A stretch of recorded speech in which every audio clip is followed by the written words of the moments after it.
TV Nepal हेरिरहनुभएका तमाम आदरणीय दर्शक श्रोताहरूलाई म जनेश्वर जोशी हार्दिक नमन व्यक्त गर्न चाहन्छु।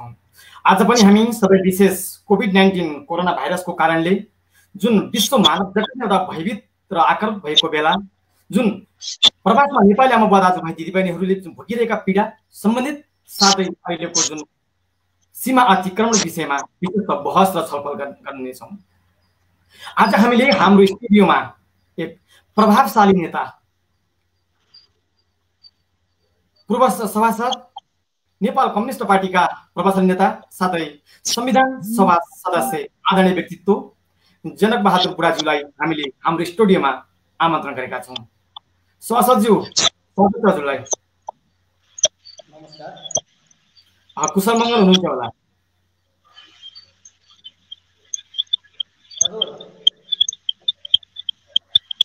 कस्तो छ अहिलेको अवस्था? तपाईँ एउटा विद्यार्थी जीवन कालदेखि नै एउटा राजनीतिमा होमिएका व्यक्ति जसले सुदूरपश्चिमकै मा तपाईँले केही महत्त्वपूर्ण भूमिका खेलिराख्नु भएको छ र अग्रज व्यक्तित्व पनि हुनुहुन्छ र अहिले जुन कोभिड-19 कोरोना भाइरसको कारणले गर्दा हाम्रो नेपालमा जुन धेरै कठिनाइहरू भोग्नु परेको अवस्था छ, यस विषयमा हजुरले के कसरी मनन गरिराख्नु भएको छ?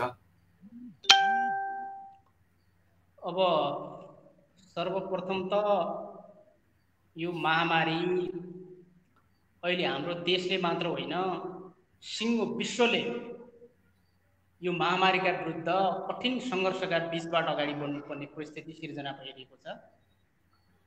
अब हामी हरेक समुदाय, हरेक तह र तबकाहरू अहिले संसारको जुनसुकै कुनामा भएका पनि मानव समुदायहरू योबाट अछुत छैन। जहाँसम्म नेपालको सन्दर्भको कुराकानी हो, नेपाल पनि यो सिङ्गो महामारीबाट अछुतो रहन सक्ने परिस्थिति पनि रहेन र छैन पनि। जहाँसम्म अस्तिसम्मको परिस्थिति हेर्दाखेरि नेपालले यो कोभिड-19 महामारीका विरुद्ध एक प्रकारले सफलता करिब 2-2.5 महिनासम्म चाहिँ सफलता हासिल गर्दै आएको परिप्रेक्ष्यमा चाहिँ विगत 2-3 दिनदेखि नेपालमा पनि यसले महामारीको रूप लिन्छ कि भन्ने एक प्रकारको आशंका हामीले पैदा हुने स्थिति सिर्जना भइरहेको छ। 1.5 महिनाको अवधिसम्म करिब सीमित सङ्ख्यामा चाहिँ सङ्क्रमितहरूको जो सङ्ख्या थियो 2-3 दिनमा त्यो करिब 2 गुणा बढेर अब आजको दिनसम्म आइपुग्दाखेरि करिब 245 को हाराहारीमा नेपालमा कोरोना सङ्क्रमितहरूको सङ्ख्या हामीले देखिरहेका छौँ। जहाँसम्म सरकारको आफ्नो कदमको कुराकानी राख्नु पर्दाखेरि सरकारले आजको दिनसम्म यसलाई समुदाय स्तरमा चाहिँ फैलन नदिनको निमित्त आफ्नो ठाउँबाट भरमग्दो प्रयास पनि गरिरहेको छ। आजको दिनसम्म एक हदसम्म चाहिँ सरकार सक्सेस पनि भएको छ। मलाई आशा छ सम्पूर्ण दाजुभाइ तथा दिदीबहिनीहरूको सरकारको निर्देशनलाई हामीले आफ्नो ठाउँमा पालना गर्न सक्यौँ भने, त्यसलाई हृदयमङ्गन गर्न सक्यौँ भने यो महामारीका विरुद्ध नेपाली जनताले विजय हासिल गर्नेछन् भन्ने म आफूलाई पनि यो एकदमै सहसज्यू। अब जुन अहिलेको जुन परिवेशमा अहिले कोभिड-19 कोरोना भाइरसको निमित्तमा सरकारले के कस्ता योजनाहरूलाई अघि सारेको छ? किनकि हजुर एउटा जानकार हुनुहुन्छ, संविधान सभाको सदस्य पनि हुनुहुन्छ र एउटा राजनीतिक क्षेत्रमा एकदमै अग्रज भूमिका निभाइराख्नु भएको छ। अहिले जुन कोभिड-19 कोरोना भाइरसको निमित्तमा जुन सुरक्षाको निमित्तमा नेपाल सरकारले के कस्ता योजनाहरूलाई अगाडि सारेको छ? सर्वप्रथम त सरकारले यसलाई नियन्त्रण गर्नको निमित्त कोभिड महामारीकालाई धेरै फैलन नदिनको निमित्त चाहिँ लकडाउनको प्रक्रियालाई नै सबैभन्दा अचूक हतियार भनेको यो लकडाउन नै हतियार हो। अहिले विश्वमा चाहिँ यसको औषधि नबनिरहेको परिप्रेक्ष्यमा, खोप नबनिएको परिप्रेक्ष्यमा हामीले सामाजिक दूरीहरू कायम गर्ने नै मुख्य यसको हतियार भएको कारणले गर्दाखेरि चाहिँ सरकारले एउटा प्रभावकारी ढङ्गले यो विषयलाई अगाडि सारेको छ। हामीले करिब करिब विगत 1.5 महिना 2 महिनादेखि करिब करिब 2 महिनाको परिप्रेक्ष्यमा चाहिँ हामी यो देश सिङ्गो मुलुक चाहिँ लकडाउनको प्रक्रियाबाट अगाडि बढेको छ। अन्तर्राष्ट्रिय हवाई उडानहरू, अन्तर्राष्ट्रिय नाकाहरू पनि अब अहिले चाहिँ बन्द छन्। साथसाथै लकडाउन गरेर मात्र भएन, देशभित्र यसको सङ्क्रमितहरूको सङ्ख्या कति छ, जति बढी हामीले टेस्टको मात्राहरू परीक्षणहरू गर्दै जान्छौँ त्यसपछि एक्चुअल सङ्ख्या यसको हामीले प्राप्त गर्ने भएको कारणले गर्दाखेरि परीक्षणको मात्रालाई पनि सरकारले व्यापक मात्रामा विस्तार गर्दै पनि लिइरहेको छ।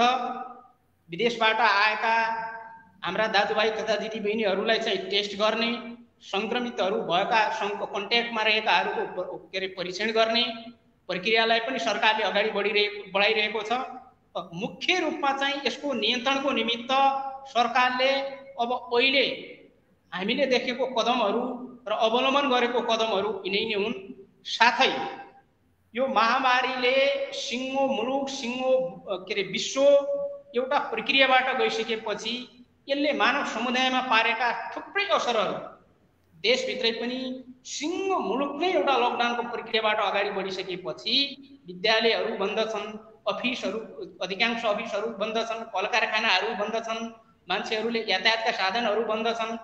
त्यसैले सिङ्गो मुलुकले चाहिँ एउटा पीडाको प्रक्रियाबाट अगाडि बढिरहेको परिप्रेक्ष्यमा चाहिँ अब हाम्रा गरिब निमुखा जनताहरू वास्तविक रूपमा चाहिँ जो श्रममा आधारित आफूले ज्याला गरेर दैनिक गुजारा गर्ने, जसले खान पाएको छैन, वास्तविक रूपमा जो पीडित छ त्यसलाई पनि एउटा प्रकारको राहतको कार्यक्रमहरू दिने प्रक्रियाबाट पनि सरकार अगाडि बढिरहेको छ।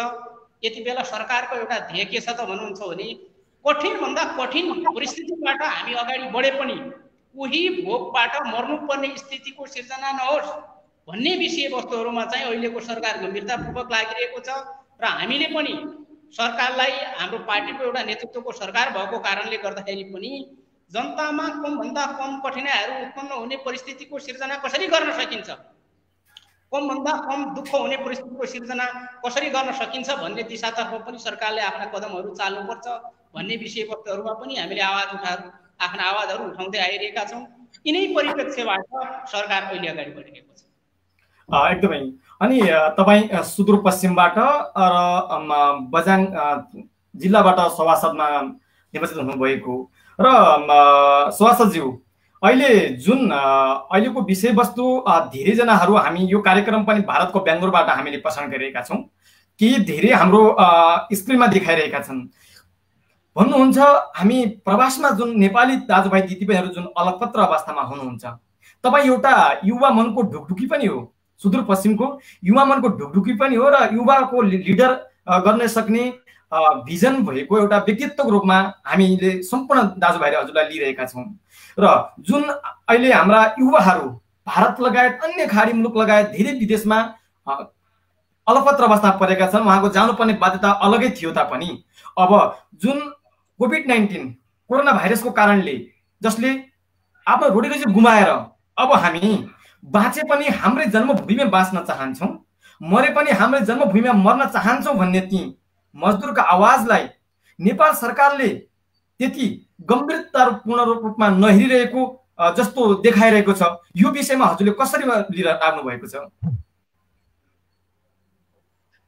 जहाँसम्म जोशीजीले राखेको कुराकानीहरू एकदम गम्भीर विषयवस्तुहरू हो। नेपाल एउटा गरिब मुलुक पनि हो। अहिले देशभित्र रोजगारीका अवसरहरू त्यति धेरै हामीले सिर्जना गर्न सकिरहेका छैनौँ। देशको अर्थतन्त्र अहिले पनि विदेशमा काम गर्ने हाम्रा दाजुभाइ तथा दिदीबहिनीहरूको रेमिटेन्सको भरमा चलेको छ। धेरै हदसम्म रेमिटेन्सको भरमा चलेको मुलुक भएको कारणले गर्दाखेरि यति बेला विदेशमा दुःख र कष्टमा बसिरहेका दाजुभाइ तथा दिदीबहिनीहरूको समस्यालाई सरकारले गम्भीरतापूर्वक हेर्न सक्नुपर्छ। यदि रेमिटेन्स हामीलाई चाहिने, हामीलाई त्यसले चाहिँ देशको अर्थतन्त्र धान्नको निमित्त चाहिने त्यसको आधारमा हामीले जीविका आपर्जनदेखि लिएर देशको विकास निर्माण गर्नुपर्ने। तर परिआएको बेला, कष्टमा परेको बेला हामीले दाजुभाइ तथा दिदीबहिनीहरूका आवाजलाई यदि सुन्न सकेनौँ भने तिनको आँसुले पनि हामीलाई सराप्छ भन्ने विषयवस्तुहरूलाई हामीले गम्भीरतापूर्वक लिन जरुरी छ। तपाईले भनेको जस्तै यति बेला विश्वका विभिन्न ठाउँहरूमा, इन्डियामा पनि सबैभन्दा ठुलो संख्या हाम्रो अहिले पनि इन्डियामा छ। खाडी मुलुकहरूमा पनि थुप्रो दाजुभाइ तथा दिदीबहिनीहरू घर आउन आतुर हुनुहुन्छ। अहिले पनि सिमानामा कतिपय दाजुभाइ तथा दिदीबहिनीहरू हजारौंको संख्यामा अहिले पनि सिमानामा आइपुग्नु भएको छ। यो सीमा बन्दको कारणले गर्दाखेरि, नाकाबन्दीको कारणले गर्दाखेरि सिमानामा धेरै लामो समयदेखि अल्पत्र परिराख्नु भएको छ। हामीले विगत लामो समयदेखि नै यो सिमानामा अल्पत्र परेका दाजुभाइ तथा दिदीबहिनीहरूलाई चाहिँ चाँडोभन्दा चाँडो कसरी तपाईको यिनलाई देशभित्र प्रवेश गराउने स्थितिको सिर्जना गर्न सकिन्छ भन्ने विषयवस्तुहरूमा पनि आवाज उठाउँदै पनि आइरहेका छौँ। धेरै हदसम्म हामी यसमा सक्सेस पनि भएका छौँ। यद्यपि सरकारले त्यसलाई गम्भीरतापूर्वक सुन्दै नसुनेको विषयवस्तुहरू पनि होइन। कतिपय यसका आफ्नै मान्यताहरू होलान्। केही समयसम्म दुःख कष्ट तपाईँ मलाई के लाग्छ त भन्नुहुन्छ भने हिजो अस्तिदेखि पनि सिमानामा रहेका दाजुभाइ तथा दिदीबहिनीहरूलाई चाहिँ कर्मश फेरि भित्र ल्याउने प्रक्रियाको पनि सुरुवात भइरहेको छ। त मैले तपाईँ मार्फत के कुरो राख्न चाहन्छु त भन्नुहुन्छ भने अहिले सरकारले विदेशमा भएका दाजुभाइ तथा दिदीबहिनीहरूको हकमा मुख्यतः दुईटा विषयवस्तुहरूमा ध्यान दिन जरुरी छ।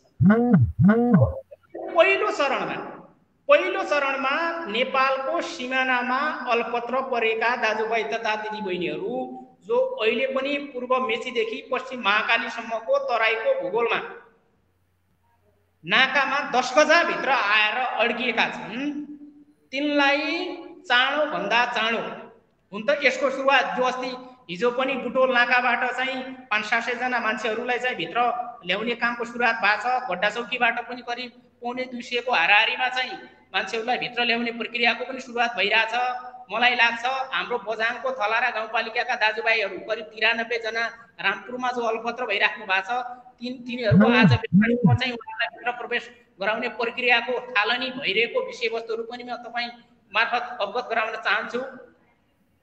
यो स्थितिको प्रक्रियाबाट पनि सरकार अगाडि बढिरहेको छ। अस्ति मात्रै झुलाघाटबाट करिब 1000 को संख्यामा सुदूरपश्चिमका विभिन्न जिल्लाका दाजुभाइ तथा दिदीबहिनीहरूलाई देशभित्र स्वदेशभित्र प्रवेश गराउने प्रक्रियाको पनि सुरुवात गर्ने काम हामी सबैले गरिरहेका थियौँ।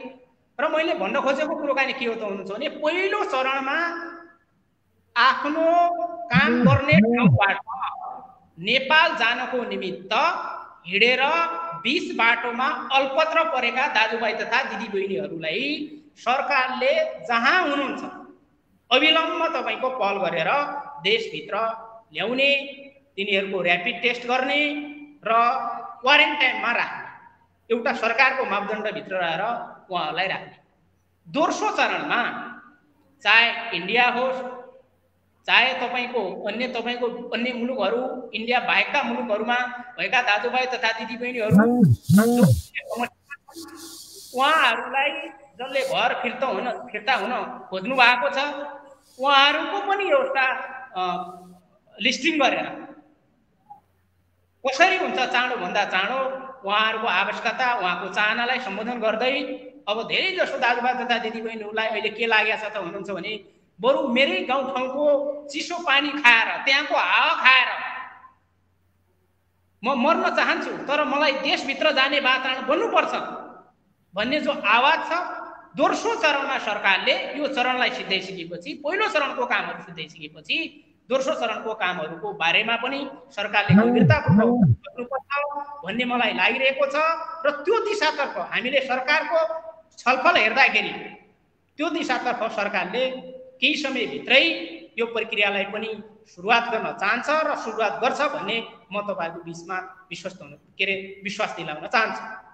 अवश्य माननीयज्यू, ससज्यू, अहिले जुन प्रवासमा हजारौंमा नभएर हामी लाखौंमा प्रवासी युवाहरू, प्रवासी नेपाली आमा बुवा दाजुभाइ दिदीबहिनीहरू हुनुहुन्छ।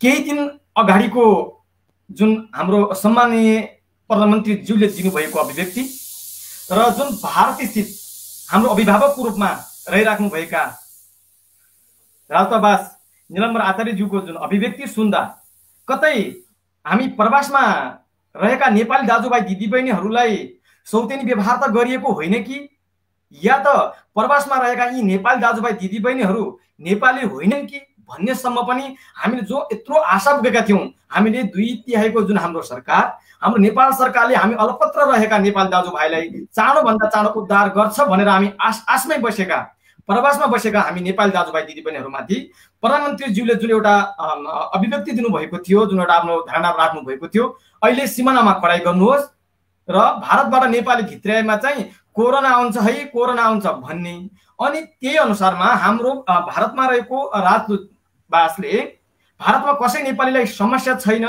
भनेर चोखो बन्न खोजिएको हो कि अथवा आफ्नो सस्तो लोकप्रियता लिन खोजिएको हो कि, या त यी गरिब मजदुर श्रमिक वर्गहरूको आवाजलाई दबाउन खोजिएको हो कि, यो सरकारलाई नोट र भोट मात्र चाहिने तर नेपाली प्रवासी दाजुभाइको जीवनमाथि खेलबाड गर्न खोजिएकै हो त? यो बारेमा कसरी लिइराख्नु भएको छ माननीयज्यू?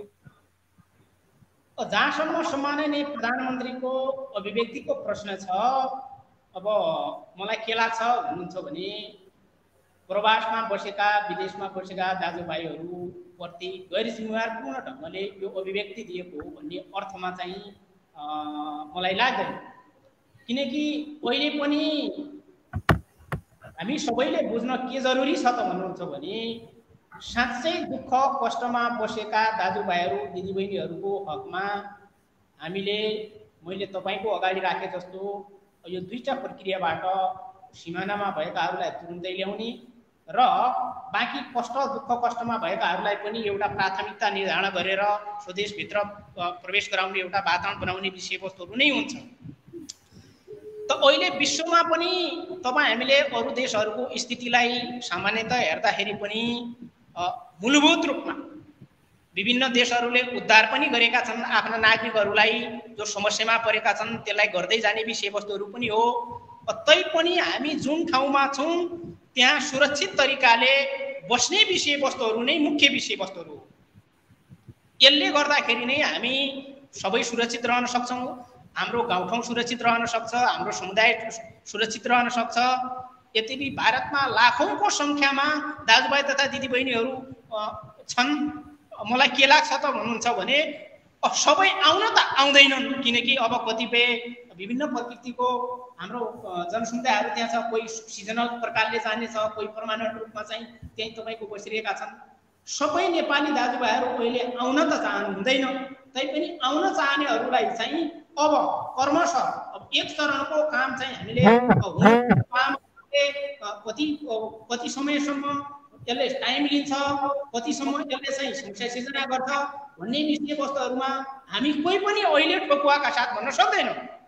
त मैले भन्न खोजेको कुराकानी के हो त हुन्छ भने प्रधानमन्त्रीले पनि अहिले तत्काल दुःख भए पनि कष्ट भए पनि केही समयको निमित्त दाजुभाइ तथा दिदीबहिनीहरूले सबैले आफ्नो ठाउँमा बसिदियो भने सबैको निमित्त यसले हित हुन्थ्यो भन्ने अर्थमा मैले त्यो अर्थमा त्यसलाई बुझेको छु। विदेशमा बसेका दाजुभाइ तथा दिदीबहिनीहरूले मैले तपाईँलाई बिचमा पनि राखेँ कि उहाँहरूको श्रम र पसिनाले यो देश सञ्चालन भएको छ भने त्यसमा प्रधानमन्त्रीले कुनै नजरअन्दाज गर्ने गैर जिम्मेवार तरिकाले चाहिँ अभिव्यक्ति दिने विषयवस्तुहरू हुँदैन। यद्यपि तपाईँ हामीले देखाएका छौँ इन्डियामा पनि अहिले बेङ्गलोरबाट तुरन्त तपाईँले देशभित्र आउने परिस्थिति छैन। इन्डियामा पनि एउटा लकडाउनको स्थिति छ। यद्यपि केही दिनदेखि अहिले केही सीमित मात्रामा भए पनि श्रमिकहरूको निमित्त अब त्यहाँका दाजुभाइ तथा दिदीबहिनीहरूको निमित्त केही रेल सेवाहरू सञ्चालन इन्डियन सरकारले पनि सञ्चालन गरेका छ। त्यसको प्रत्यक्ष तपाईँको असर अर्थात् त्यहाँका दाजुभाइ तथा दिदीबहिनीहरू नेपाली दाजुभाइ तथा दिदीबहिनीहरू पनि दुःख कष्टमा भएका दाजुभाइहरू नेपाल आउने प्रक्रियाको पनि थालनी होला। त्यसलाई कसरी व्यवस्थापन गर्ने भन्ने एउटा ठुलो च्यालेन्जको विषयवस्तु पनि नेपाल सरकारसँग पनि यति बेला रहेको छ। अब यहाँ हामी 3 करोडको करिब 3 करोडको हाराहारीमा यो देशको जनसङ्ख्या हो। लाखौँ करिब मलाई के लाग्छ भन्नुहुन्छ भने अब इन्डियामा धेरै ठुलो सङ्ख्यामा दाजुभाइ तथा दिदीबहिनीहरू हुन्छ। अब उहाँहरूलाई ल्याइसकेपछि कहाँ राख्ने, सरकारले कति तयारी आफ्नो क्यापेसिटी कतिको पुगेको छ, क्वारेन्टाइनको व्यवस्थाहरूकोदेखि लिएर तिनलाई बस्ने खाने व्यवस्थादेखि लिएर यसको तयारीको विषयवस्तुहरू पनि होला। प्रारम्भिक चरणका कुराकानीहरू अब मलाई के लाग्छ त भन्नुहुन्छ भने धेरै हदसम्म सरकारले आफ्नो तयारी पनि अब पुरा गर्दै पनि गइरहेछ र अब सिमानाका दाजुभाइ तथा दिदीबहिनीहरूलाई ल्याउने प्रक्रियाको पनि सुरुवात भइरहेछ र अब तपाईँले भनेको जस्तो केही समयपछि केही समयभित्र अब यो हिजोको तपाईँको समस्याहरू क्रमशः हराउँदै जान्छ भन्ने मलाई आफूलाई लागिरहेको छ। अवश्य हामी पनि चाहन्छौँ र प्रवासी नेपाली दाजुभाइ दिदीबहिनीहरू पनि चाहन्छन् जो भारतमै बस्न चाहनेले उहाँको लागि व्यवस्थापन होस् र नेपाल फर्कन चाहने नेपाली दाजुभाइ दिदीबहिनीहरूलाई उहाँको व्यवस्थापन ढङ्गले भनिराख्नु भएको छ। यो आवाज धेरैवटा हाम्रो प्रत्यक्ष लाइभ भइरहेको हुँदा कमेन्टमा पनि भनिराख्नु भएको छ। हामी 14 दिन मात्र होइन, हामी महिनौं दिनसम्म क्वारेन्टाइनमा बस्न तयार छौँ भनेर प्रवासमा भएका दाजुभाइले भनिराख्नु भएको छ र हामी चाहन्छौँ चाँडै सरकारले उद्धार गरियोस्। अनि सभासदज्यू म कुरा जोड्न चाहे, तपाईँ एउटा बझाङ क्षेत्रबाट तपाईँले एउटा आफ्नो राजनीतिलाई अगाडि बढाइराख्नु भएको थियो। बझाङ जिल्लाकै हाम्रो थलारा गाउँपालिकाका केही व्यक्तित्वहरू रामपुरमा फसिएको कुरा हजुरहरूलाई अवगत छ र हजुरहरू पनि मुख्यमन्त्री ज्यूसम्म पुगेको पनि मैले सामाजिक सञ्जाल मार्फत मैले जानकारी प्राप्त लिएको थिएँ र मैले आफैले पनि भुवनेश्वर उपाध्यायज्यूलाई मैले आफैले टेलिफोन सम्पर्क गरेको थिएँ भने म त्यो सम्बन्धित त्यहाँ पीडित व्यक्तित्वहरूसँग दिनौँ म सम्पर्कमा छु र त्यहाँको अवस्था हेर्दा उहाँ आज करिब 54 दिन भयो होला, 54 दिन जति भयो होला उहाँ एउटा क्वारेन्टाइन भित्र बसिराख्नु भएको छ।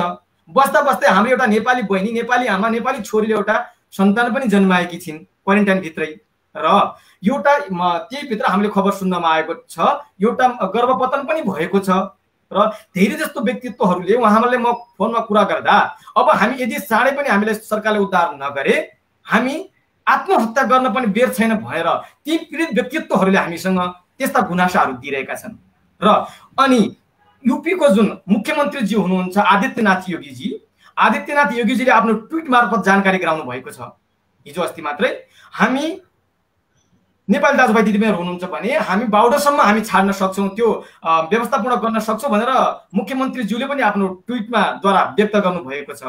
तर नेपाल सरकार चाहिँ मौन छ र यदि त्यसको निमित्तमा तपाईँले एकदमै नेपालकै भएर पनि तपाईँ एउटा बझाङ जिल्लाबाट प्रतिनिधित्व गरिराख्नु भएको व्यक्तित्व हुँदाखेरिमा यो विषयलाई गम्भीरतापूर्वक किन उठाउन सकिएन?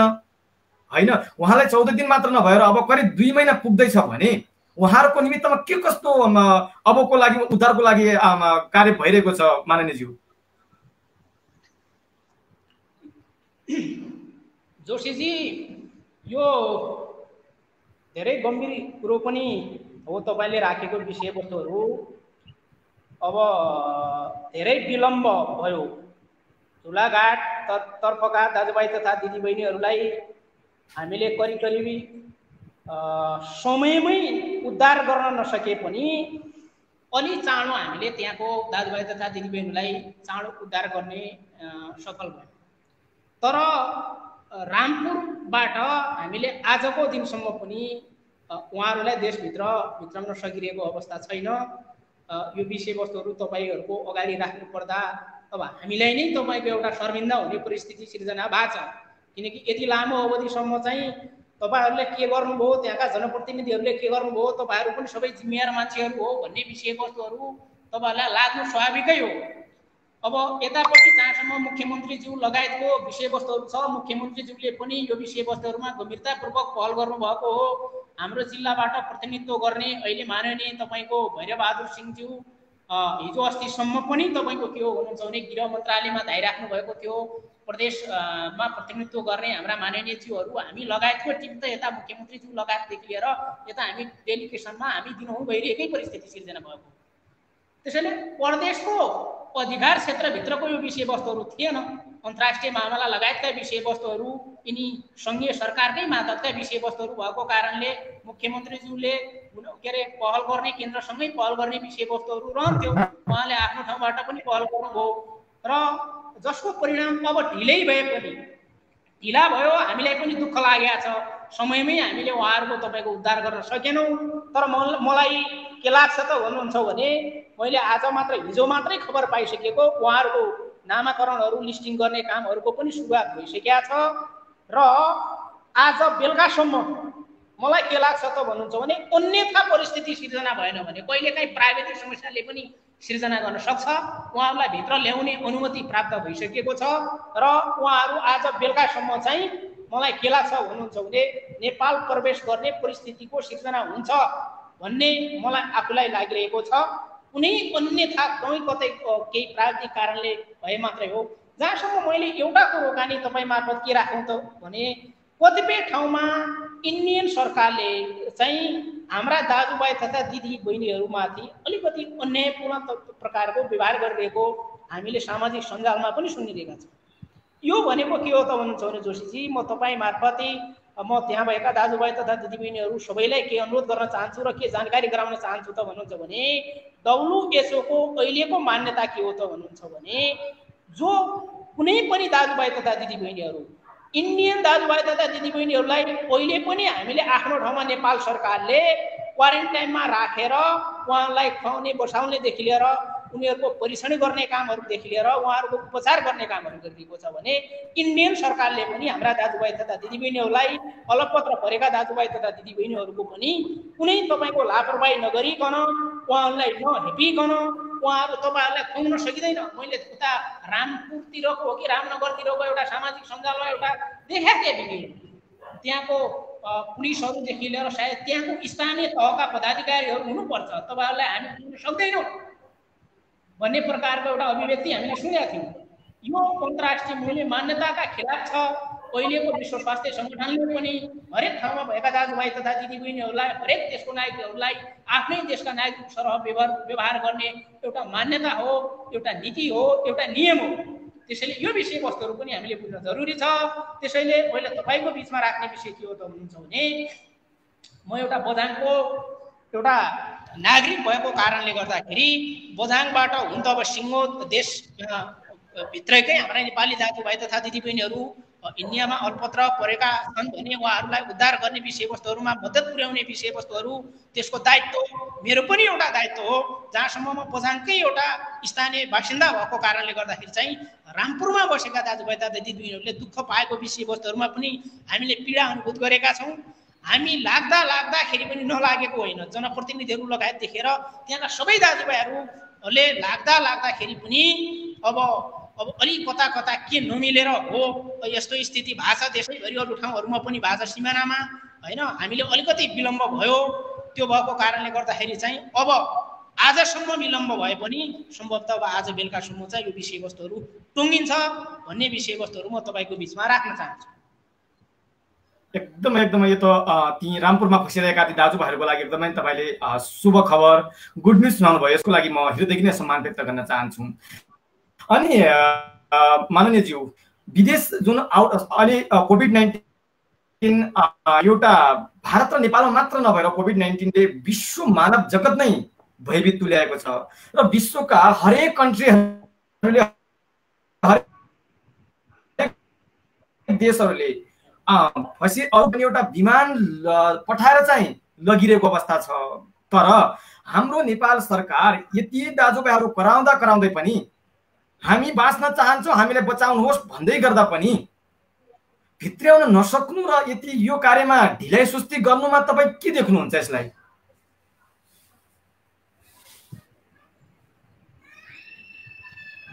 जोशीजी, तपाईँले राखेको कुरोमा केही आंशिक सत्यता छ। अब यो पूर्ण सत्यता त नभनौँ, नेपालले जस्तो चाइनाबाट पनि सुरुवातको चरणमा केही नेपाली विद्यार्थीहरूलाई उद्धार गरेको विषयवस्तुहरू हो। बङ्गलादेशबाट पनि एकाधजना नेपाली विद्यार्थीहरूलाई उद्धार गरेको छ। अब सुरुवातकै चरणमा यो महामारी के हो हाम्रो, तपाईलाई म एउटा जानकारी के गराउँ त भन्नुहुन्छ भने नेपालमा सुरुवातको चरणमा आजभन्दा 2 महिना पहिलेसम्म यसको परीक्षण गर्ने मेसिन पनि थिएन। मान्छेलाई रोग लाग्यो भने यो तपाईको स्वाब लिएर सिङ्गापुरमा लिएर यो पोजिटिभ हो कि नेगेटिभ हो भन्ने विषय परीक्षण गर्नुपर्ने परिस्थिति सिर्जना थियो। किट थिएन, यो तपाईको रोगलाई आइडेन्टिफाई गर्ने त्यो अवस्था थिएन। अब यो रोग लाग्दाखेरि कस्तो हुन्छ, यिनलाई कहाँ राख्ने, कसरी राख्ने भन्ने कुनै अनुभव थिएन, ज्ञान थिएन।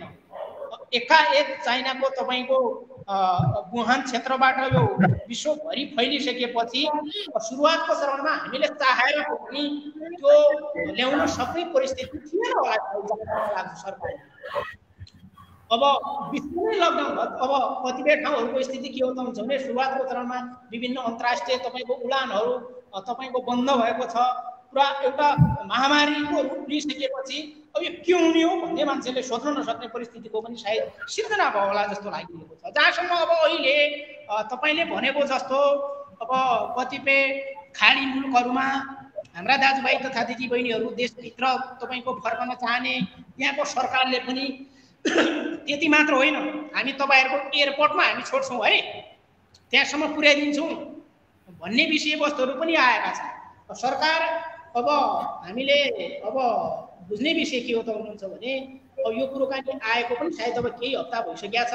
सरकारले चाहिँ यो उहाँहरूलाई ल्याइसकेपछि कहाँ राख्ने, कसरी राख्ने, उनीहरू कति सङ्ख्यामा आउँछन् भन्ने विषयवस्तुहरूको पनि तयारी गर्दै गएको मैले आफूले जानकारी पाएको छु। र विदेशमा भएका तथा बसेका र देशभित्र आउन चाहने दाजुभाइ तथा दिदीबहिनीहरूको सायद अब निकट भविष्यमा सरकारले चाहिँ उद्धार गर्छ भन्ने मलाई आफूलाई लाग्छ र गर्नु पनि पर्छ भन्ने विषयवस्तुहरू हामी सबैले उठाउँदै पनि आइरहेका छौँ। त्यसैले मलाई लाग्छ कि चाँडोभन्दा चाँडो यसरी तपाईँको अल्पत्रमा परेकादेखि लिएर अरू खाडी मुलुकदेखि लिएर संसारका अन्य विभिन्न मुलुकहरूमा गएका दाजुभाइ तथा दिदीबहिनीहरूको सरकारले उद्धार गर्छ र गर्नुपर्छ भन्ने विषयवस्तुहरू पुनः पनि म तपाईँको बिचमा दोहोऱ्याउन चाहन्छु। धन्यवाद। हामी यही चाहन्छौँ र प्रवासी नेपाली यही चाहन्छन्। अनि म अरू योभन्दा अब अलिक फरक विषयमा जान चाहन्छु माननीयज्यू।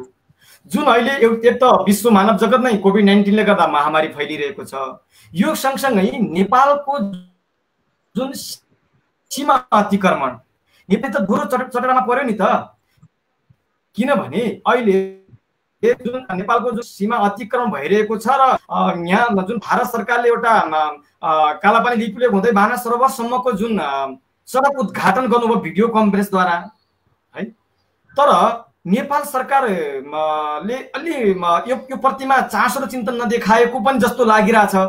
के छ यो विषयमा कसरी राख्नु भएको छ? अब यो सीमा समस्याको विषय पहिलो कुरोकानी अहिलेको सरकार आफ्नो राष्ट्रिय अखण्डता सार्वभौमसत्ता प्रति संवेदनशील छ र हाम्रो मातृभूमिको रक्षाको निमित्त हामीले हाम्रो अतिक्रमित भूमिको विरुद्धमा यसलाई बचाउनको निमित्त चाहिँ हामीले हरेक प्रकारका कदमहरू चाल्नको निमित्त पनि हामीले अगाडि बढ्नुपर्छ भन्ने विषयवस्तुहरूमा अहिलेको सरकार संवेदनशील छ। यसको अर्थ अहिले इन्डियाले त्यो सिमाना तपाईँको मेच्यो र अहिले इन्डियासँग लड्ने भन्ने विषयवस्तुहरू होइन। अहिलेको विश्वमा हामी देखिरहेका छौँ कि इन्डियाले कहिले पाकिस्तानसँग, कहिले नेपालसँग, कहिले के अरे बङ्गलादेशसँग इन्डियन सरकारको जहिले पनि छिमेकीहरूसँग सही प्रकारको र राम्रो व्यवहार चाहिँ आफ्ना छिमेकीहरूसँग कहीँ कतै रहेको हामी देख्दैनौँ। हामी सबैले चाहने विषय के हो त भन्नुहुन्छ भने एउटा शक्तिशाली राष्ट्र हुनुको नाताले इन्डियाले नेपाली जनताका भावनाहरूलाई पनि बुझ्न जरुरी छ। हामी एउटा असल छिमेकी पनि हौँ। छिमेकीले छिमेकीसँग गर्नुपर्ने व्यवहार गर्नुपर्ने ठाउँमा उसले जो अतिक्रमणको नीति इन्डियाले जो लिइरहेको छ, कालापानी क्षेत्रमा चाहिँ अब अहिले होइन पञ्चायत कालदेखि नै तपाईँको इन्डियन सेना इन्डियाले त्यहाँ अतिक्रमण गरिएको विषयवस्तुहरू पनि हो। कहिलेकाहीँ कस्तो पनि लाग्छ त भन्नुहुन्छ भने यो विषय भने अलिकति विशुद्ध नै हो कि अब अहिले यो नेकपाको सरकार आइसकेपछि सिर्जना भएको हो कि भन्ने एङ्गलबाट पनि कहिलेकाहीँ त्यो एङ्गलबाट पनि व्याख्या गर्छन् कतिपय मित्रहरू।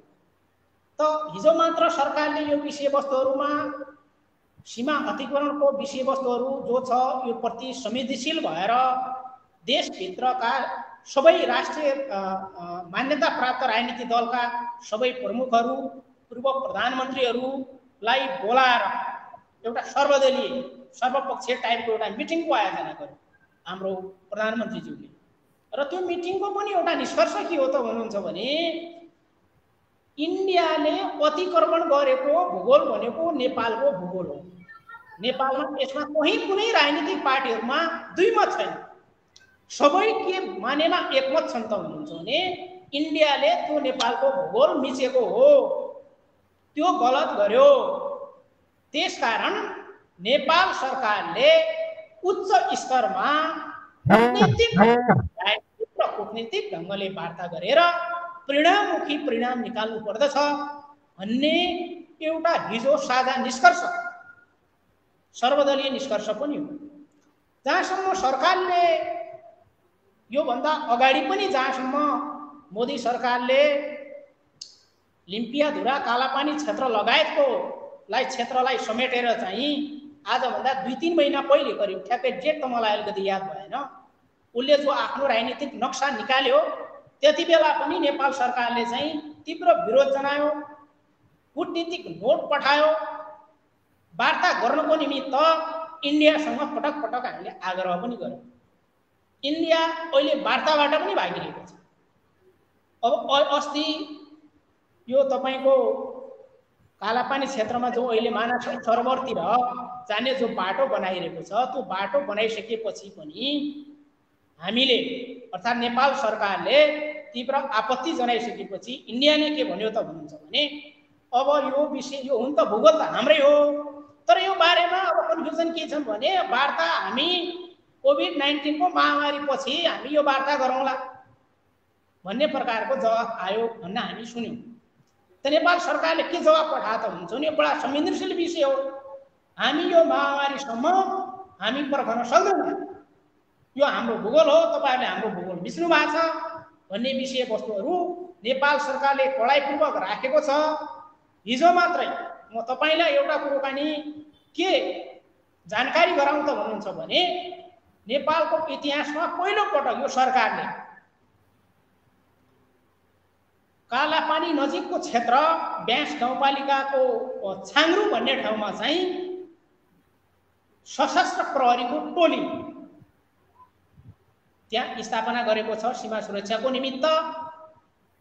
आफ्नो भूगोलप्रति आफ्नो भूमिप्रति सरकार संवेदनशील छ भन्ने विषयवस्तुहरूको एउटा पछिल्लो उदाहरण पनि यो हो।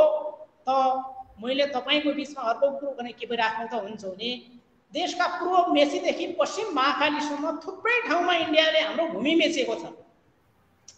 हामीले विगतदेखि नै विभिन्न वार्ता र कूटनीतिक पहल पनि गर्दै आइरहेका छौं। अहिलेको विषयवस्तुहरू पनि यो लडाईँबाट समाधान हुने विषयवस्तुहरू पनि होइन, त्यसैले कूटनीतिक ढंगले सरकारले पहल पनि गरिरहेको छ र गर्नु पनि पर्दछ भन्ने विषयवस्तुहरूमा हामी सबै स्पष्ट छौं। त्यो भएको कारणले गर्दाखेरि मलाई आशा के छ त भन्नुहुन्छ भने सरकारले कडाइपूर्वक यो विषयवस्तुहरू उठाउनु पर्दछ। अब फेरि अब यो क्षेत्रमा कालापानी क्षेत्रको विषयवस्तुहरूमा अब इन्डिया मात्र तपाईको संलग्नको विषयवस्तु छ। आज भन्दा 2-3 वर्ष सायद पहिले हुनु पर्दछ चाइना र इन्डियाको बीचमा चाहिँ बेजिङमा एउटा सम्झौता भएको छ कि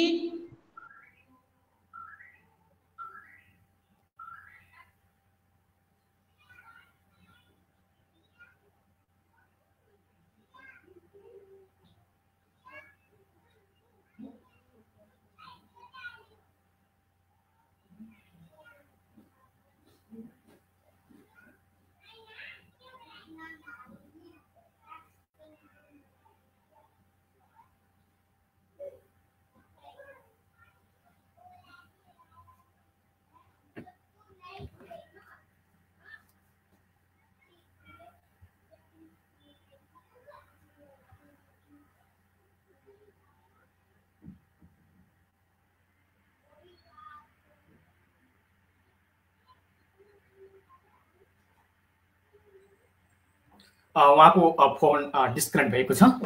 हामी जनता जान्न चाहन्छ अहिले किनकि एउटा विश्व मानव जगत नै एउटा कोभिड-19 कोरोना भाइरसले त्रसित भएको बेलामा एकतिरबाट भारतले सीमा अतिक्रमण गरिरहेको छ। यो नेपाली जनतालाई मान्ने छैन, सिधै नेपाली आमामाथि प्रहार भएको छ।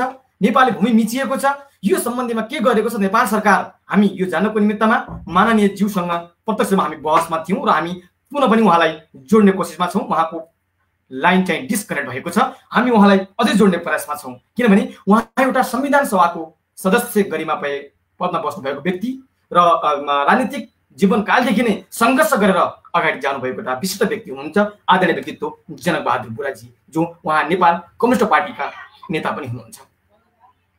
अहिले भारतमा नेपाली आमा बुबा दाजुदिदीहरू अल्पत्र अवस्था परेका छन्। आज मैले उहाँले सुनाउनुभयो, जुन रामपुरमा जुन अल्पत्र 54 दिनसम्म अल्पत्र भएका दाजुभाइलाई आज रातिसम्म या भोलिसम्म चाहिँ उहाँको निमित्तमा उद्धार हुनेछ भन्ने कुरा जुन सुनाउनुभयो, यसको लागि हामी धन्यवाद दिन चाहन्छौँ। र अब रामपुरका मात्र होइन, प्रवासमा रहेका सम्पूर्ण नेपाली आमा बुबा दाजुभाइ दिदीबहिनीहरूलाई व्यवस्थापूर्ण ढङ्गले नेपाल सरकारले नेपाल भित्राउनुपर्छ।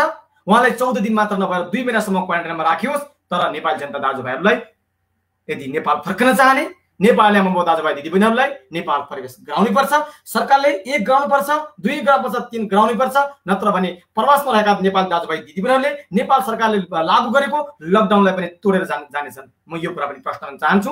हाम्रो जनकबहादुर बुढाजी म जोड्ने प्रयासमा छु, उहाँको फोन डिस्कनेक्ट भएको छ। म उहाँलाई विशेष त म अझै पनि जोड्ने प्रयासमा छु।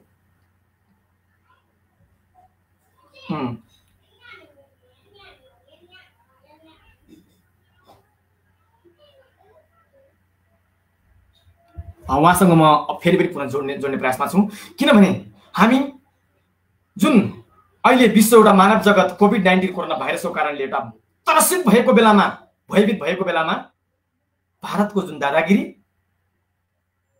नेपालको सिमानालाई अतिक्रमण गरेर, नेपालको भूमिलाई मिचेर भिडियो कन्फरेन्सद्वारा आफ्नो सडकको उद्घाटन गरिरहँदा नेपाल सरकार के हेरेर बसेको छ त? नेपाल सरकार के हेरेर बसेको छ? यो विषयमा म विशेष त आजको बहस सफल रहेको छ। म माननीय ज्यूसँग प्रत्यक्ष रूपमा बहस सफलमा छु, किनभने अब जनता उठ्नुपर्छ, जनताको आवाज एक हुनुपर्छ। अहिले व्यक्तिभन्दा माथि, समाजभन्दा माथि, एउटा राजनीतिक पार्टीभन्दा माथि उठेर देशको सार्वभौमताको निमित्तमा, देशको राष्ट्रियताको निमित्तमा सम्पूर्णको आवाज एक हुनुपर्ने छ। नेपालै नरहे नेपाली कहाँ रहला र? 60,600 हेक्टर जमिनलाई भारतले अतिक्रमण गरिसकेको छ। दिनहुँ अतिक्रमण गर्ने प्रक्रिया अझै जारी छ।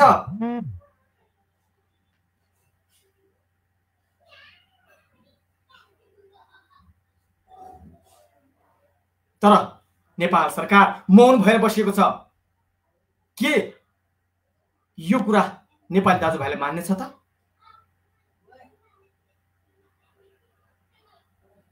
एउटा विश्व मानव जगत नै त्रसित भइरहेको बेलामा भारतको यो दादागिरी 3 करोड नेपालीलाई मान्य हुने छैन, कतै मान्य हुने छैन। अब यदि यो सम्बन्धीमा नेपाल सरकारले विशेष त ध्यान नदिएमा, विशेष पहल नगरिएमा र नेपालको अतिक्रमण भएको सीमालाई यदि फिर्ता नगरिएमा अब यी भ्रष्ट बुद्धि भएका नेताहरूलाई कान समातेर लखेट्नुपर्ने अवस्था आइरहेको छ। देशको राष्ट्रियतामाथि घात गर्ने, देशको सीमाना बेच्न पाइन्छ, देशको सीमाना मेच्न पाइन्छ।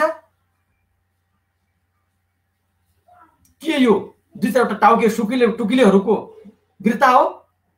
यो विषयमा हामी विशेष छलफल गरेछौँ। हाम्रो साथमा हुनुहुन्छ माननीय ज्यू हुनुहुन्थ्यो, उहाँको फोन एकदमै डिस्कनेक्ट भएको छ। म उहाँलाई पुनः पनि जोड्ने कोसिसमा छौँ, उहाँलाई एकदमै जोड्ने प्रयासमा छौँ, किनभने यो एउटा गम्भीर विषय छ। गम्भीर विषयमा अब हामी प्रत्यक्ष रूपमा जोड्ने कोसिसमा छौँ। उहाँ फेरि पनि जोड्दै हुनुहुन्छ। अब नेपाल सरकारले यो तरिकाले भएन। जनतालाई धार्मिक पार्ने, भ्रम तुल्याउने, 1-2 चोटि आवाज उठाएर पछि गएर कानमा तिलाएर सुन्दै सस्तो लोकप्रियता कमाउने, यो हुनै सक्दैन। अब के भइरहेको छ त? अबको निमित्तमा जनताको आवश्यकता के? जुन सीमा अतिक्रमण भइरहेको छ यसको निमित्तमा ठोस योजना के त? यो विषयमा हामी हाम्रो आदरणीय माननीय ज्यू जनकबहादुर बुढाज्यूसँग हामी छलफल गर्दैछौँ। उहाँलाई हामी पुनः पनि जोड्ने प्रयासमा छौँ। उहाँको फोन बीचमा कट भएको छ, बीचमा उहाँको डिस्कनेक्ट भएको छ, उहाँलाई म जोड्ने पुनः पनि तयारीमा छु। कृपया एकदमै फलो एकदमै सेयर गर्न आउन म अनुरोध गर्न चाहन्छु।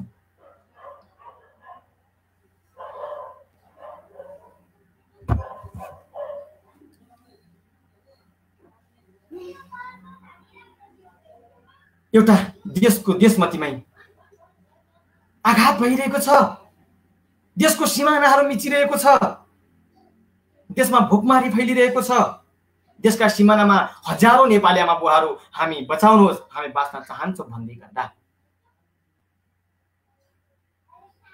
तर नेपाल सरकार किन हुन्छ? नेपाल सरकारले कुन तरिकाले हेरिरहेको छ? आगामी योजना के छ? अबको आवश्यकता के हो त? हामी विशेष त यसै समयमा हाम्रो माननीय ज्यूसँग विशेष त बहस त छलफल गर्नेछौँ। उहाँ हामी लाइनमा जोड्ने प्रयासमा छौँ, उहाँको लाइनलाई हामी जोड्न अझै पनि तयारी अवस्थामा बसिरहेका छौँ। अन्तसम्म हेरिदिनु होला। चाँडोभन्दा चाँडो यी प्रवासमा रहेका नेपाली आमा बुवा दाजुभाइ दिदीबहिनीहरूको हकित र सुरक्षाको निमित्तमा कदम चालियोस् र जुन प्रवासको भूमिमा हामी नेपाल फर्कन चाहन्छौँ, हाम्रो जन्मभूमि फर्कन चाहन्छौँ, हामी मरे पनि हाम्रो जन्मभूमिमा मर्न चाहन्छौँ, बाँचे पनि हाम्रो जन्मभूमिमा बाँच्न चाहन्छौँ भन्ने नेपालीका आवाजलाई समेटियोस्। नेपाल सरकारले कस्तो कदमहरू चालिरहेको छ, यसको निमित्तमा के कार्य गर्नुपर्छ, यसै विषयमा समसामयिक विषयमा हामी छलफलमा बहस गर्दै गरेका छौँ। अब नेपाली जनताहरू एकजुट हुनुपर्छ, देशभक्ति युवाहरू एकजुट हुनुपर्छ। देशको स्वाधीनता, देशको राष्ट्रियताको निमित्तमा हामी व्यक्तिभन्दा माथि, समाजभन्दा माथि, एउटा दल र राजनीतिभन्दा माथि उठेर देशको निमित्तमा, राष्ट्रको निमित्तमा, स्वाधीनताको निमित्तमा हामीले आवाज उठाउनु पर्छ। आवाज मात्र उठाउने होइन, त्यसलाई कार्यान्वयन गराउनको निमित्तमा ती हामीले चुनेर पठाएका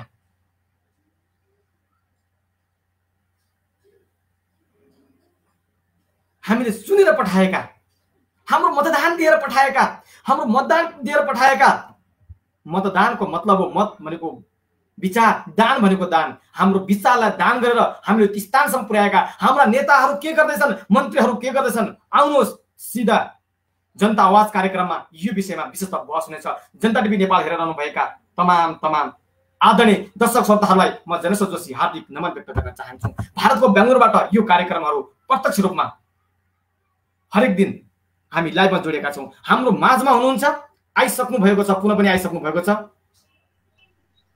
पुनः पनि उहाँ हाम्रो लाइभमा जोडिसक्नु भएको छ। कुनै टेक्निकलको प्रब्लमले गर्दा हामी माझबाट केही समयको लागि उहाँ जानुभएको थियो, पुनः पनि जोडिसक्नु भएको छ। माननीय ज्यू, हजुर हजुर, यो अब अलिकति यो टेक्निकल प्रब्लम भयो, यो नेटवर्कको हामी दर्शक, हाम्रो जनता टिभी दर्शकलाई हामी क्षमा प्राप्ति छौँ र जुन एउटा टेक्निकलले गर्दाखेरिमा समस्या भएको छ। माननीय ज्यू, जो हामीले आवाज उठाएका थियौँ, एउटा सीमा अतिक्रमणको आवाज,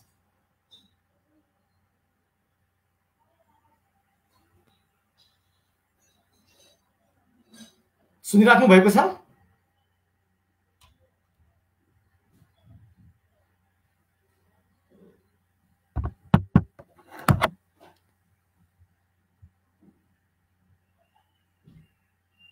हामी लाइभमा हामी उहाँलाई फेरि पनि पुनः पनि लाइनमा जोड्नेछौँ, किनभने उहाँसँग विशेष बहस र छलफल अझै बाँकी छ।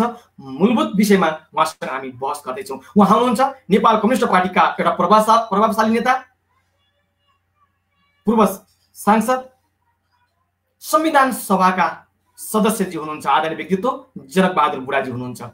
उहाँसँग हामी प्रत्यक्ष रूपमा बहस छलफलमा छौँ। अहिले नेपालको सीमा अतिक्रमण भइरहेको छ, नेपालका सीमानाहरू मिचिरहेका छन्, नेपाली आमामाथि छुरा प्रहार भएको छ। अब यो नेपाली जनताले सही हुने छैन।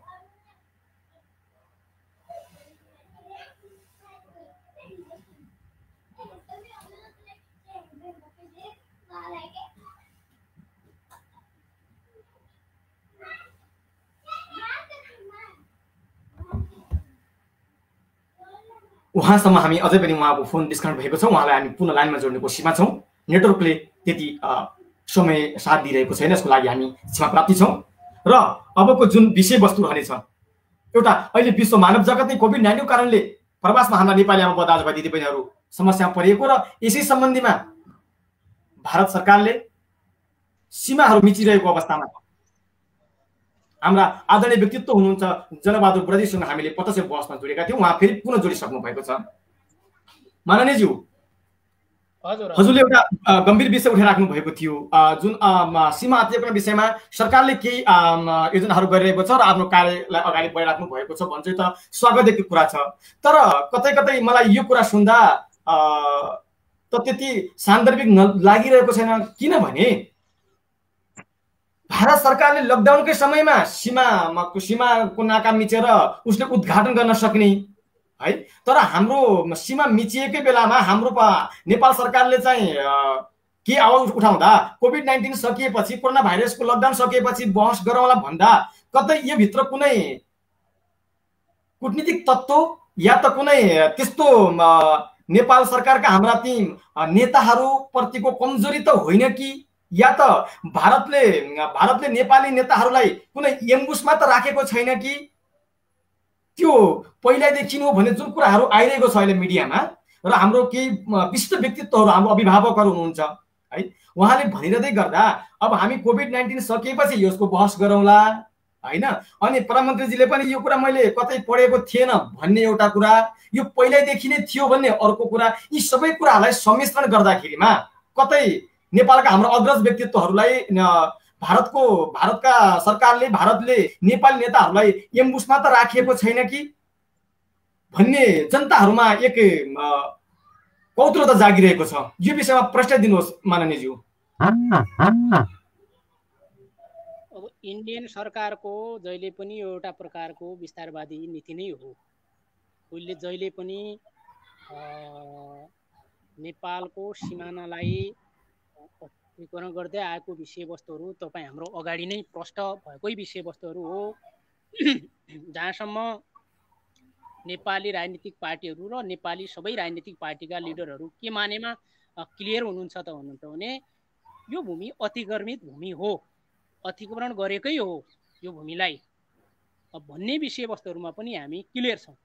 त्यसैले अलिकति चलाखी अपनाएर इन्डियाले तपाईँको बिचमा राखेँ कि यो विषयवस्तुहरूलाई चाहिँ महामारीपछि उठाउनुपर्छ भन्ने विषयवस्तुहरू इन्डियाले राखेको र नेपाल सरकारले हामी त्यति बेलासम्म वेट गर्न सक्दैनौँ है, हामी सक्दैनौँ। हामीले त प्रश्न राख्यौँ नि त, नेपाल सरकारले त आफ्नो धारणा प्रश्न राखिसकेका छ कि हामी कोभिड-19 को महामारी सक्दैनौँ, हामीलाई तुरन्त यो विषयवस्तुहरूको निमित्त औपचारिक ढङ्गले वार्ता गर्नु पर्दछ।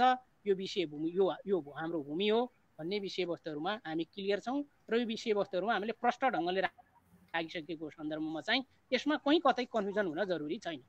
एकदम माननीयज्यू, म यसलाई कुनै पार्टी विषय नभएर हरेक पार्टीका अग्रज व्यक्तित्वहरू, नेपाल कम्युनिस्ट पार्टी होस्, काङ्ग्रेस होस्, एबीसी, नेपालका हरेक पार्टीका अग्रज व्यक्तित्वहरूले हैन अहिले यो विषयलाई अन्तर्राष्ट्रियकरण गर्नु छैन, अन्तर्राष्ट्रिय मुद्दामा जान आवश्यक छैन भन्दै गर्दा कतै यो सिमाना मिचिएर नभएर सिमाना बेचिएको त होइन भन्ने जनतामा यो प्रश्नहरू खडा भइसकेको छ माननीयज्यू।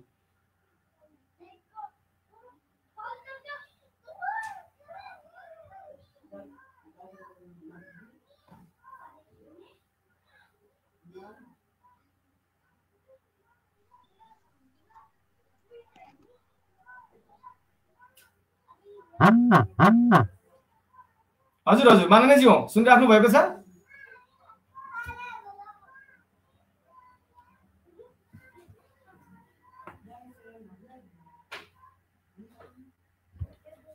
माननीयज्यू सुनिराख्नु भएको छ?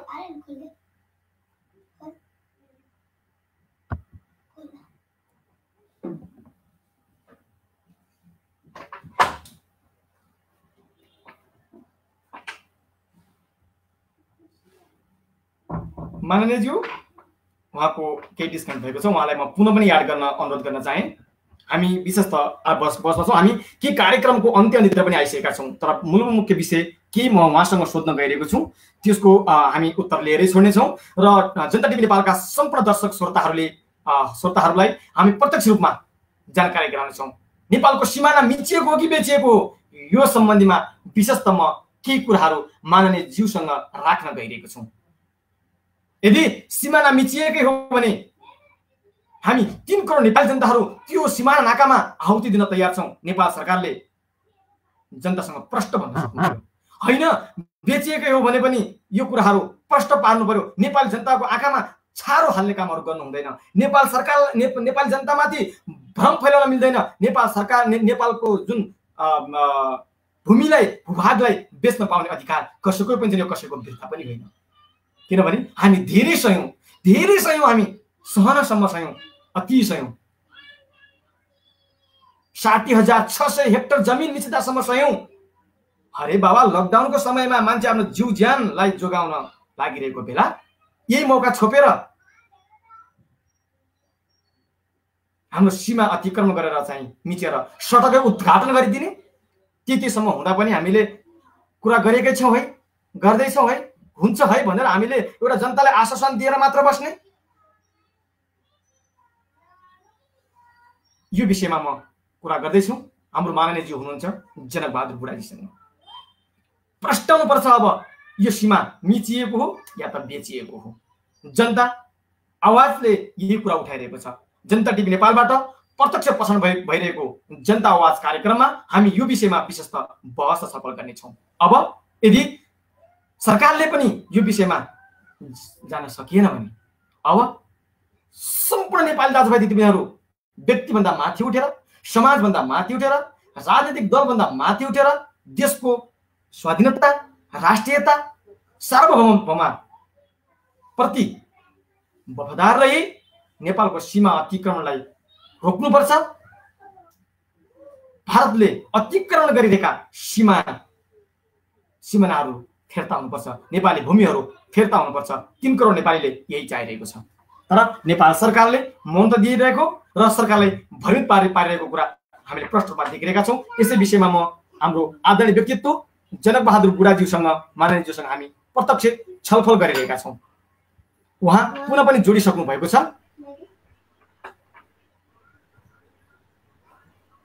उहाँलाई जोड्ने हामी प्रयासमा छौँ, किनकि नेटवर्कले समय दिएको छैन, यसलाई हामी क्षमा प्राप्ति छौँ। उहाँ पुनः पनि आइसक्नु भएको छ, तर उहाँको आवाजलाई हामीले समेट्न सकिरहेका छैनौँ। हामी पुनः पनि ट्राई गर्नेछौँ। आज यो विषयको हामी टुङ्गोसम्म पुग्नेछौँ।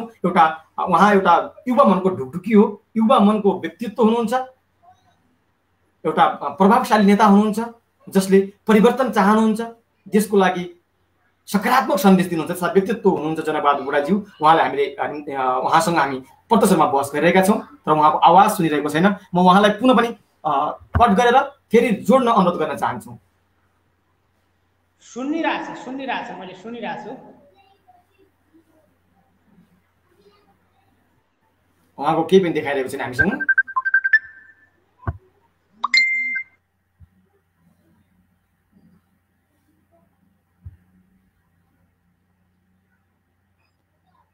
जुन अहिले विश्वभरि नै कोभिड-19ले एउटा तस्बिर ल्याएको छ, तर आजको विशेष बहसमा एउटा सकारात्मक सन्देश र सकारात्मक शुभ समाचार हामीले सुन्न पाएका छौँ। उहाँले पनि जुन हाम्रो बहसमा हुनुहुन्छ जनकबहादुर बुढाजी माननीयज्यूले पनि हिजो अस्ति नै मुख्यमन्त्रीज्यूसँग भेटघाट गर्नुभएको र त्यहाँ जुन रामपुरमा फसिरहेका दाजुभाइलाई एउटा ज्ञापन पत्र बुझाएको र त्यसको लागि विशेष पहल गरेको हामीले सामाजिक सञ्जालमा देखिरहेका थियौँ र त्यसको चाँडो निकास हुने र आज या भोलिसम्म उहाँ नेपाल फर्कने भन्ने कुरा समाचार सुनाउनुभयो। यसको लागि हामी धन्यवाद दिन चाहन्छौँ। अनि जनकबहादुर बुढाज्यू फेरि पुनः पनि जोडिसक्नु भएको छ। हामी उहाँलाई प्रत्यक्ष रूपमा जोड्न कोसिस गरिरहेका छौँ। उहाँको क्यामेराले अन गरिरहेको छैन, क्यामेरा अन भएको छैन। हामी उहाँलाई जोड्ने कोसिसमा छौँ अझै पनि। उहाँको नेटवर्क पुनः पनि कट भएको छ। अहिले यो परिस्थितिमा, यो समयमा, यो आपतकालीन समयमा नेपालको भूमि दिनहुँ अतिक्रमण भइरहेको छ। अब अतिक्रमण मात्र होइन, भारत सरकारले नेपाली भूमि मिचेर एउटा सडक नै उद्घाटन गरिसक्नुभयो। यसको निमित्तमा अब चुपचाप लागेर बस्नु छैन।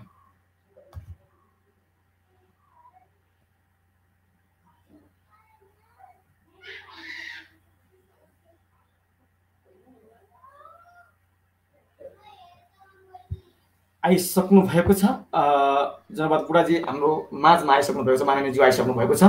उहाँको कुन कारणले हो अहिले उहाँको फोटो चाहिँ हामीलाई देख्न पाइरहेको छैन। फोटो देखिएको छैन गुरु। हेलो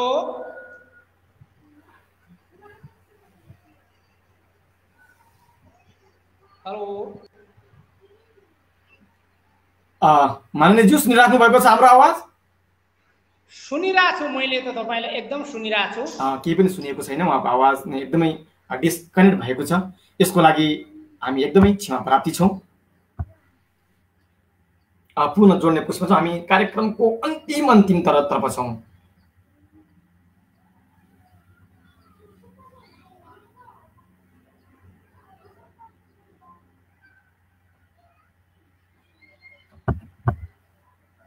जुन अहिलेको यो कोभिड-19 को कारणले गर्दा धेरै नेपाली आमा दाजुभाइ दिदीबहिनीहरू भारतमा अलपत्र परेका छन्। यो विषयमा सरकारले गम्भीर हुनुपर्ने विषयमा प्रमाणित कुराहरू गरिरहेको छ। यो समयमा अब यदि चाँडोभन्दा चाँडो नेपाल सरकारले प्रवासमा बस्न चाहनुहुने नेपाली दाजुभाइहरूलाई व्यवस्थापूर्ण ढङ्गले व्यवस्था गरियोस् र नेपाल फर्कन चाहने दाजुभाइ दिदीबहिनीहरूलाई व्यवस्थापूर्ण ढङ्गले चेक जाँचका साथ उहाँलाई नेपालभित्र आयोस्। हामी यही चाहन्छौँ। उहाँ पुनः पनि जोडिसक्नु भएको छ, तर उहाँको आवाज, उहाँको नेटवर्कले काम गरिरहेको अवस्था छैन। त्यही पनि हामी एकदमै अझै पनि प्रयासरतमा छौँ।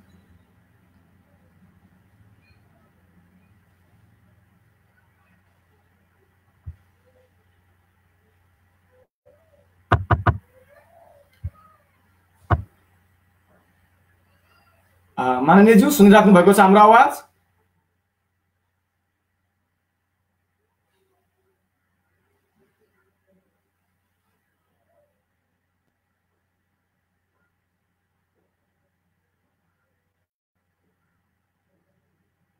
हामी उहाँलाई प्रदेशमा लाइनमा जोड्ने कोसिसमा छौँ। अझै पनि उहाँको लाइन डिस्कनेक्ट भइसकेको छ। जुन अब हाम्रो नेपाल सरकारले भारतमा फसिरहेका नेपाली दाजुभाइ दिदीबहिनीहरूलाई चाँडै उद्धार गरियोस्। हामी प्रवासी दाजुभाइको आवाज यो छ। यदि चाँडोभन्दा चाँडो उद्धार नगर्यो भने यो लकडाउनलाई तोडेर पनि प्रवासी दाजुभाइ दिदीबहिनीहरू आफ्नो जन्मभूमि फर्कन चाहन्छन्। यो कुराहरू म अवगत गराउन चाहन्छु। रोडमा भौँतारिरहेका छन्, रोडमा तडपिरहेका छन्। यो तडपिँदै गर्दा यी मजदुरका आवाजहरू दबाएका छन्। ती औहदामा बस्नेहरूले प्रवासी दाजुभाइका नोट र भोट खोज्ने, तर जीव ज्यानको सुरक्षा नगर्ने, यो विषय गम्भीर विषय बनेको छ। यो गम्भीर विषय सँगसँगै जुन सीमा अतिक्रमण भइरहेको छ, यो सीमा अतिक्रमणको समयमा के गरिरहेको, के हेरेर बसेको छ नेपाल सरकार? किन अन्तर्राष्ट्रिय अदालत धाउन सकिरहेको छैन? अन्तर्राष्ट्रियकरण गर्दै गर्दा अन्तर्राष्ट्रिय अदालतमा जाँदा नेपाली ती नेताहरू किन डराइरहेका छन्? किन डराउनु परेको छ? किन लुक्नु परेको छ? किन छुप्नु परेको छ? जनतालाई प्रष्ट आवाज चाहिएको छ, प्रष्ट जवाब चाहिएको छ यो विषयमा।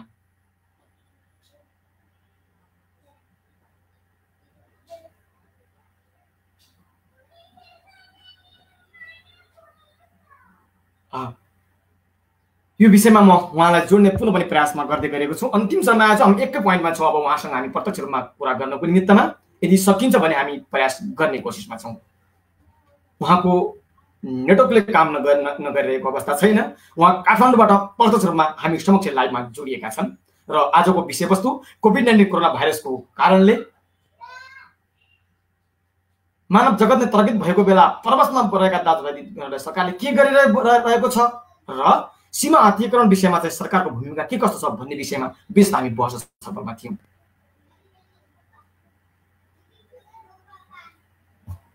ब्रोडकास्टमा उहाँ एकदमै जोइन भइसक्नु भएको छ। उहाँको जोइन गर्नको लागि म पुनः पनि उहाँलाई जोड्ने कोसिसमा छौँ, तर उहाँको नेटवर्कले काम गरिरहेको छैन। अझै पनि उहाँलाई हामीले स्क्रिनमा देख्न सकिरहेका छैनौँ। हामी एकदमै क्षमा प्रार्थी छौँ। सायद आजको उहाँसँगको कार्यक्रम हामी पुनः पनि अर्को दिनमा पनि विषयवस्तु सिर्फ सीमाना सम्बन्धीमा विशेष बहस र छलफल गर्नेछौँ, किनभने उहाँसँग हामीले प्रत्यक्ष कुरा गर्नको निमित्तमा उहाँको नेटवर्कले काम नगरिरहेको अवस्था छ। यो समयमा म सम्पूर्णलाई धन्यवाद व्यक्त गर्दै अब जनता आवाजले जान्न चाहन्छ, 3 करोड नेपाली जनता जान्न चाहन्छ। नेपाल सरकारले चाँडोभन्दा चाँडो भारतसँग कूटनीतिक पहल गरेर भारतले मिचिएका हरेक सिमानाहरू फिर्ता गरियोस्, चाँडोभन्दा चाँडो फिर्ता गरियोस्। यदि चाँडोभन्दा चाँडो ती सिमाना नाकाहरू फिर्ता गर्न सकिएन भने ती प्रवासमा रहेका ती नेपाली आमा बाबु दाजुभाइ दिदीबहिनीहरू र पुरा 3 करोड नेपाली दाजुभाइ दिदीबहिनीहरूले हामीलाई यो कुराहरू स्वीकार्य छैन। भारतको यो दादागिरी र चीनको सस्तो न्यानो सहयोगको प्रतिरोध गर्ने नेपाली जनता तयार छ। तर नेपालमा रहेका ती हाम्रा अग्रज व्यक्तित्वहरू जसलाई हामीले चुनेर पठायौँ, मतदान गरेर पठायौँ, एउटा मत विजय गरेर पठायौँ, उहाँ व्यक्तित्वहरू मौन भइरहेका छन्। हामी यस्तो गर्दैछौँ है भनेर जनतालाई आश्वासन दिएर टालटुल गर्ने प्रक्रियामा हुनुहुन्छ। तर अब जनतालाई यो कुराहरू कदापि पनि मान्ने छैन। चाँडोभन्दा चाँडो नेपाली भूमि फिर्ता होस्, भारतले जुन मिचिरहेको नेपाली भूमि चाहिँ फिर्ता गरियोस् र यदि फिर्ता गरेन भने यो मुद्दा सिधै अन्तर्राष्ट्रियकरणमा चाहिँ हुनुपर्छ, अन्तर्राष्ट्रिय अदालतमा उभिनुपर्छ। अन्तर्राष्ट्रिय अदालतमा उभिँदै गर्दा भारतसँग हरेक सबुतहरू छन् र जुन नेपालसँग हरेक सबुतहरू छन्। भारतको निमित्तमा भारतले यो मुद्दा अवश्य हार्नेछ, नेपालीको विजय हुनेछ। यो कुराहरू ती नेताहरूलाई प्रष्ट रूपमा थाहा हुँदै जान्दै नजरअन्दाज गरिएको छ। या त सीमा मिचिएको या त सीमा बेचिएको हो। यो कुराहरूलाई प्रष्ट उत्तर नेपाली जनताहरूलाई दिनै पर्छ भन्दै म लगायत हाम्रो माननीयज्यू जनक बुढाजी लगायत अहिलेको यो संवादबाट बहसबाट छुट्टिने अनुमति चाहन्छौँ। हस्त धन्यवाद।